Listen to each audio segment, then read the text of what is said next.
¿Les da pereza levantarse cada día para cumplir con la rutina laboral? ¿Ya hace años que no sienten satisfacción por sus logros en el trabajo? ¿La jefatura los congela y no los incentiva con mejoras salariales? Pues entonces, al menos parte de este nuevo episodio del podcast Huellas Rusas puede servirles de consuelo y quizá motive a algunos a hacer borrón y cuenta nueva y a mirar su trabajo desde otro ángulo. ¿Por qué decimos parte y no el episodio en su totalidad? Y es que hoy descubriremos las incógnitas detrás de la historia del célebre minero soviético Alexei Stakhanov. Este obrero pertenece a esa clase de personas que saltó a la fama literalmente de la noche a la mañana. Sin embargo, Stakhanov pagó un alto precio por su estatus de gloria, siendo explotado como un héroe mítico vivo por la maquinaria de la propaganda soviética que estaba ansiosa por tener iconos laborales que estimulen a los peones proletarios en medio de la industrialización forzada. En los años posteriores a la Segunda Guerra Mundial y ante el posible avance del comunismo en los países de Europa Occidental, los gobiernos de varias naciones aplicaron una estrategia similar a la que fue utilizada por el gobierno soviético con Stakhanov. Apaciguaron a su proletariado, permitiéndole que se dé el lujo de comprar artículos cotidianos, de manera que los trabajadores ya no quisieran ni revoluciones ni encabezar su dictadura, y se limitaran a reclamar mejoras salariales. Si siguiéramos la tendencia actual según la cual los contenidos breves y sencillos prevalecen cada vez más en los espacios virtuales, podríamos resumir la vida de Stakhanov en unas cuantas frases. Así, la historia es la siguiente. En la noche del 30 al 31 de agosto de 1935, nuestro protagonista logró extraer unas 14 veces más la media de carbón establecida por norma, que era de 7 toneladas por turno. ¿Qué pasó luego? Pues, como ya les dijimos, las autoridades soviéticas no podían no aprovechar de su hazaña en un momento en el que había ciertos problemas con la moral de los trabajadores, mientras que el país necesitaba alcanzar las metas de su segundo plan quinquenal. La vida de Stakhanov cambió radicalmente, se mudó a Moscú, accedió al mundo de los lujos soviéticos y era una especie de favorito del mismísimo Joseph Stalin, que le perdonaba mucho. Sin embargo, con la fama, Stakhanov cedió compulsivamente al alcohol, desperdiciando poco a poco todo lo que había ganado con tanto esfuerzo. Finalmente, terminó siendo expulsado de Moscú por el sucesor de Stalin, Nikita Khrushchev, enviado a las tierras del Donbass, donde acabó su ciclo terrenal tan lamentablemente que nos reservaremos esa parte para el final del episodio. Para entender la historia que hay detrás de Stakhanov y el stakhanovismo, movimiento obrero que pregonaba el aumento de la actividad laboral por iniciativa de los propios trabajadores, necesitamos descubrir con unas pinceladas la situación económico-social en la que se hallaba la URSS antes de que fuera engullida por la fiebre del stakhanovismo. La Primera Guerra Mundial, dos revoluciones en 1917, miles de litros de sangre fraterna derramados durante la Guerra Civil y el primer experimento en el mundo para construir una economía comunista. Obviamente, esas montañas rusas hicieron que la economía del país, que seamos honestos, desgraciadamente nunca ha sido el fuerte de Rusia para exhibir su poder blando, se encontrara en ruinas. Otro problema era que la mayoría de la población seguía currando en los campos, cultivando semillas y recogiendo las cosechas. Sí, muchos proletarios ya se habían trasladado a las ciudades. De no ser así, la revolución bolchevique hubiera sido imposible. Pero la ocupación agropecuaria era la predominante. Los bolcheviques estuvieron dispuestos a pasar a la ofensiva industrializadora nada más llegar a controlar el Estado. No obstante, se vieron obligados a rectificar sus planes para permanecer en el poder y sacar a la población de miseria, teniendo muy claro que nutrir los estómagos de los proletarios era la receta clave para terminar con las revueltas populares que azotaban principalmente la parte central del país.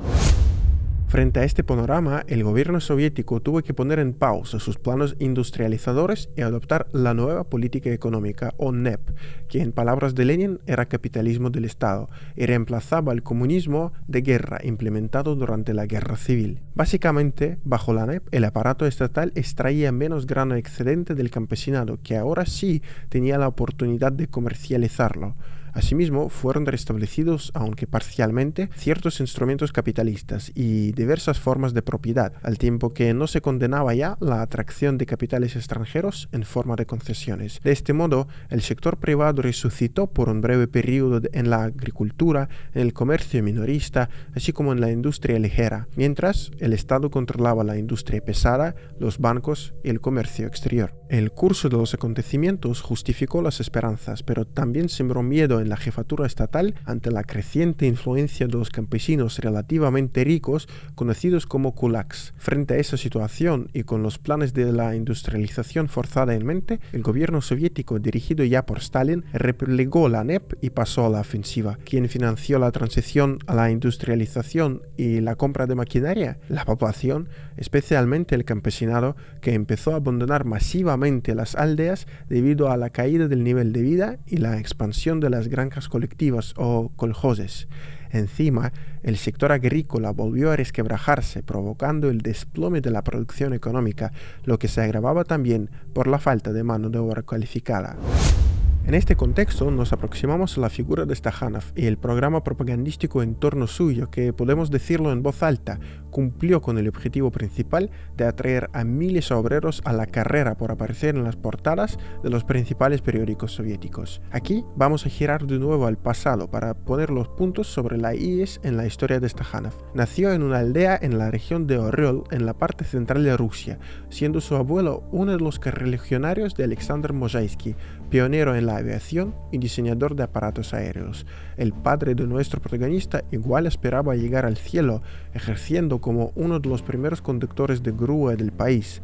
En cambio, el hijo sufría de agorafobia, por lo que no pudo continuar con la tradición familiar y dedicarse al oficio de constructor de obras en altura. Alexei no se rindió y a partir de 1927 empezó a trabajar en la mina central de Irmino, ubicada en la República Popular de Luhansk de la actualidad. Hoy día soñamos con comprar coches, inmuebles o un nuevo iPhone.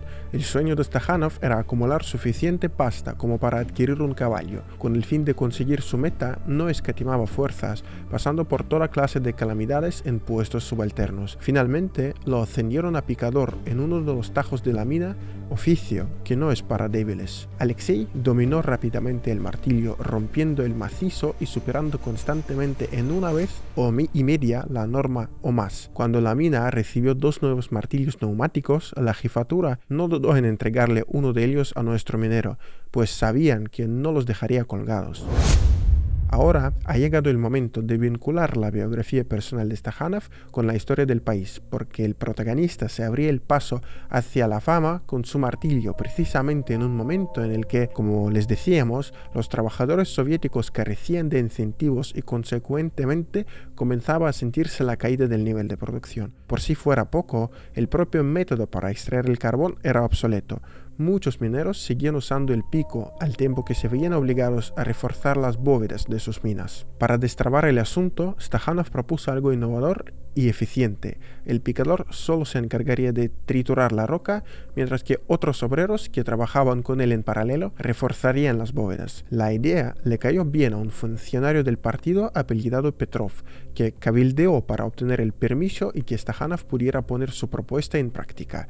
Petrov mismo eligió una zona rica en carbón, asignó a 4 ayudantes a Stakhanov e incluso llamó a un reportero local para eternizar la hazaña. No esperaban que el récord fuera establecido desde el primer intento. En 5 horas y 45 minutos del 30 al 31 de agosto de 1935, Stakhanov extrajo 102 toneladas de carbón, superando la norma casi 15 veces. Según las reglas de aquel entonces, el botín debía repartirse entre todos, pero la realidad dictaba romper con lo justo, por lo que el récord fue inscrito a nombre de Stakhanov en solitario.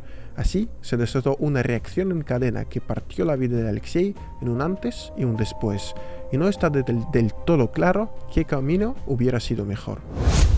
La fama, como establecía la tradición en aquel entonces, empezó con un artículo en el principal diario del país, el Pravda. Sin embargo, los periodistas metieron la pata, dando por hecho que el nombre del futuro mito de la clase obrera era Alexei, mientras que el nombre real de nuestro protagonista pudo haber sido Andrei. ¿Por qué pudo? Porque nadie lo sabe con exactitud y la información varía en función de la fuente. No obstante, algo tienen en común. A todos les gusta citar una anécdota según la cual el propio Stalin habría ordenado entregarle a Stakhanov un nuevo pasaporte con el nombre de Alexei. Sin embargo, esa teoría de renombramiento fue rechazada por la propia hija de nuestro minero, quien decía que su padre siempre había llevado el nombre de Alexei. Lo que ocurrió luego podría resumirse en las siguientes palabras: la conversión de un trabajador de a pie sin nada excepcional aparte de su récord en una figura puramente decorativa que se expondría ante el proletariado. demasiado. De repente, a Stakhanov, que antes quería tener un caballo, le cayó como lluvia todo aquello con lo que no podía siquiera soñar. Un piso con teléfono, chofer, coches, asientos reservados en el Teatro Bolshoi para todos los espectáculos, aunque habitualmente el obrero se quedaba dormido durante óperas y bailes. Aparte de acomodar la vida material de Stakhanov con su traslado a Moscú, lo afiliaron al partido, pasando por alto los reglamentos establecidos, y lo convirtieron en un diputado del Soviet Supremo. Es decir, ya no quedaba prácticamente nada de aquel obrero, Alexei Stakhanov. Ahora era un funcionario de importancia, aunque algo comenzaba a romperse en su interior, porque ya no podía volver a su mina y seguir extrayendo carbón. Tenía que darle apretones de manos a los jerarcas, beber con ellos y lucir su chaqueta, pues era un símbolo cuya foto incluso apareció en la portada de la revista estadounidense Time. Terminó preso de su propio estatus, esa distinción con la que las autoridades soviéticas buscaban demostrar que en este sistema era posible enriquecerse de forma legal y subir en la escala social por méritos laborales. El mensaje era simple, pero convincente: de minero a diputado, con apartamentos lujosos en pleno centro de Moscú. Y muchos obreros siguieron el ejemplo de Stakhanov. Para mediados de noviembre de 1935, casi en todas las plantas aparecieron los llamados stakhanovistas, y todo el país quedó enloquecido con los recortes laborales. Entre otros, se destacan los casos de Alexander Busygin, herrero de la fábrica de automóviles de Gorky, que hizo 1.150 cigüeñales durante su turno en vez de 675, mientras el maquinista Piotr Krivonos logró conducir trenes de mercancías pesadas al doble de velocidad. En fin, ejemplos de este tipo hay de sobra, pero el stakhanovismo, como cualquier otro movimiento, tuvo su lado opuesto. Así, la aparición de la llamada aristocracia obrera irritaba a otros miembros corrientes de la sociedad soviética, principalmente por las brechas salariales y las condiciones de trabajo. A los adeptos del stakhanovismo se les pagaban salarios que superaban con creces las remuneraciones de otros, al tiempo que tenían acceso a las mejores herramientas. Mientras, el resto enfrentó el aumento de las normas de producción. Esto se solapaba con el hecho de que debido a la fiebre stakhanovista se desorganizaba el proceso productivo, con la maquinaria siendo explotada por fuera de sus límites, por lo que era frecuente el desgaste prematuro del equipamiento. Los que se atrevían a discutir con los seguidores de Stakhanov se metían en problemas. El propio partido dictaba que quien pusiera en duda el récord inicial de Stakhanov sería castigado. Todos aquellos que traten de calumniar al camarada Stakhanov y su historial como accidental, inventado, etc., serán considerados por el comité del partido como los peores enemigos, oponiéndose a la mejor gente de la mina de nuestro país, que era todo para cumplir con las instrucciones de nuestro líder del partido, el camarada Stalin, sobre el pleno uso de la maquinaria, advertían los caciques del gobierno soviético. Mientras, el Stakhanov hombre seguía alejándose del Stakhanov mito, dándose cada vez más a la bebida. Stalin le perdonaba muchos errores, por los cuales otros podrían haber acabado en la cárcel o en algo peor. El ejecutivo soviético incluso inscribió a Stakhanov, que entre otros de sus caprichos se casó con una joven de 14 años en la Academia Industrial. Apenas aparecía por ahí, porque en realidad era una pieza fundamental para adornar eventos masivos. Tras completar a trancas y barrancas los estudios, Stakhanov fue nombrado jefe de una mina en la región de Karagandá, en lo que hoy es territorio de Kazajistán, país de Asia Central. Sin embargo, parece que no cumplió con su tarea, porque en 1943, en plena Gran Guerra Patria contra las tropas hitlerianas, Stakhanov recibió un nombramiento de gabinete.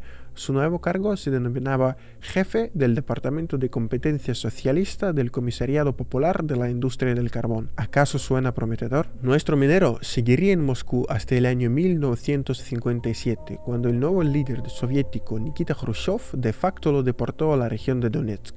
Algunas fuentes relatan la siguiente historia. Khrushchev decidió enviar al mítico hombre a su tierra natal tras asegurarle al líder del Partido Comunista Italiano Palmiro Togliatti que Stakhanov seguiría en el Donbass. Luego de enterarse de que el ex obrero ya ocupaba un cargo en el Ministerio de Carbón, Khrushchev no vaciló en ordenar la expulsión de Stakhanov de la capital a la ciudad de Torez en 24 horas. Después de esa mudanza inesperada, Stakhanov no fue obsequiado ni siquiera con una habitación, quizá porque fuese solo Alexei Stakhanov hombre y no Alexei Stakhanov mito. Recién durante la época del líder soviético Leonid Brezhnev se le asignó un pequeño piso de un dormitorio, donde seguiría ya sin su familia, que se negó a trasladarse a la provincia y se quedó en Moscú. En septiembre de 1970, el Partido Comunista volvió a acordarse de su símbolo y concedió a Stakhanov el título de Héroe del Trabajo Socialista con la Orden de Lenin y la Estrella de Oro, Hoz y Martillo.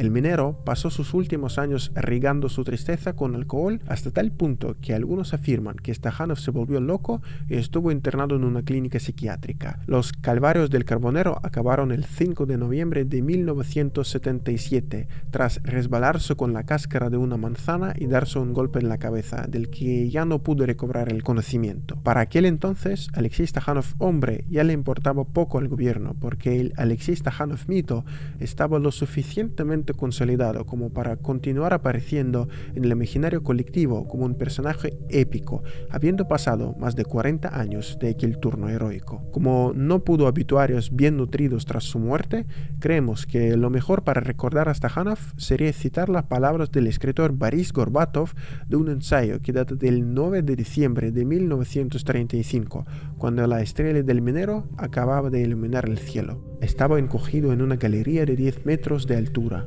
empuñaba el pesado martillo como un caballero empuña una espada. El minero Alexei Stakhanov era un caballero del carbón. Hacía esgrima con un martillo. Daba estocadas y golpes, siempre certeros, siempre aplastantes. Golpeaba en los lugares más vulnerables de la capa.